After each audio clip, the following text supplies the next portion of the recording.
تم ان کے لیے بخشش مانگو یا نہ مانگو برابر ہے. اگر ان کے لیے 70 دفعہ بھی بخشش مانگو گے تو بھی اللہ ان کو نہیں بخشے گا. یہ اس لیے کہ انہوں نے اللہ اور اس کے رسول سے کفر کیا، اور اللہ نافرمان لوگوں کو ہدایت نہیں دیتا.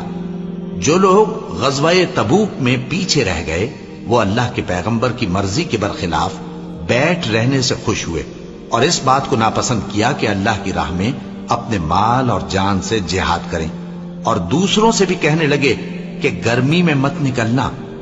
ان سے کہہ دو کہ دوزخ کی آگ اس سے کہیں زیادہ گرم ہے.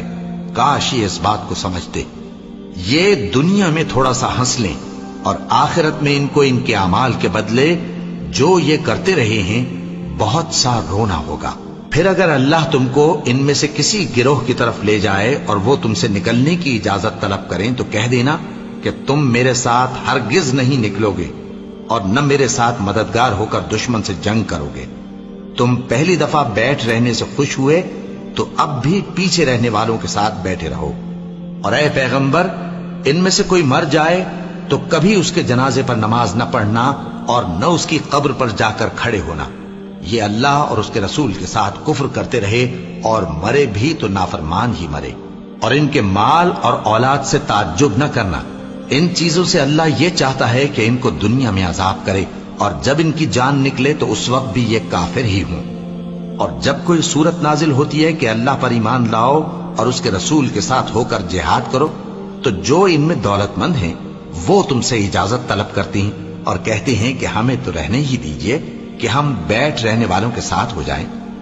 یہ اس بات سے خوش ہیں کہ عورتوں کے ساتھ جو پیچھے رہ جاتی ہیں گھروں میں بیٹھ رہیں. ان کے دلوں پر مہر لگا دی گئی ہے سو یہ سمجھتے ہی نہیں. لیکن پیغمبر اور جو لوگ ان کے ساتھ ایمان لائے سب اپنے مال اور جان سے لڑے. انہی لوگوں کے لیے بھلائیاں ہیں اور یہی مراد پانے والے ہیں. اللہ نے ان کے لیے باغات تیار کر رکھے ہیں جن کے نیچے نہریں بہ رہی ہیں. ہمیشہ ان میں رہیں گے. یہی بڑی کامیابی ہے. اور صحرا نشینوں میں سے بھی کچھ لوگ عذر کرتے ہوئے تمہارے پاس آئے کہ ان کو بھی اجازت دی جائے، اور جنہوں نے اللہ اور اس کے رسول سے جھوٹ بولا وہ گھر میں بیٹھ رہے. سو جو لوگ ان میں سے کافر ہوئے ہیں ان کو دکھ دینے والا عذاب پہنچے گا.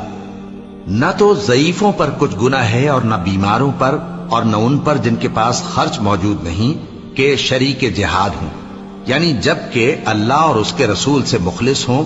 نیکوکاروں پر کسی طرح کا الزام نہیں ہے اور اللہ بخشنے والا ہے، مہربان ہے. اور نہ ان بے سر و سامان لوگوں پر الزام ہے کہ جو تمہارے پاس آئے کہ ان کو سواری دو، اور تم نے کہا کہ میرے پاس کوئی ایسی چیز نہیں جس پر تم کو سوار کروں، تو وہ لوٹ گئے اور اس غم سے کہ ان کے پاس خرچ موجود نہ تھا ان کی آنکھوں سے آنسو بہ رہے تھے.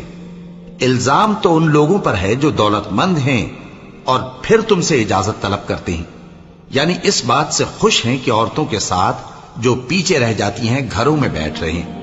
اللہ نے ان کے دلوں پر مہر کر دی ہے پس وہ سمجھتے ہی نہیں. جب تم ان کے پاس واپس جاؤ گے تو تم سے عذر کریں گے. تم کہنا کہ عذر مت کرو، ہم ہرگز تمہاری بات نہیں مانیں گے. اللہ نے ہم کو تمہارے سب حالات بتا دیے ہیں اور ابھی اللہ اور اس کا رسول تمہارے عمل کو دیکھیں گے، پھر تم غائب و حاضر کے جاننے والے کی طرف لوٹائے جاؤ گے. تو جو عمل تم کرتے رہے ہو وہ سب تمہیں بتائے گا. جب تم ان کے پاس لوٹ کر جاؤ گے تو تمہارے روبرو اللہ کی قسمیں کھائیں گے تاکہ تم ان سے درگزر کرو، سو ان کی طرف توجہ نہ دینا. یہ ناپاک ہیں اور جو کام یہ کرتے رہے ہیں ان کے بدلے ان کا ٹھکانہ دوزخ ہے.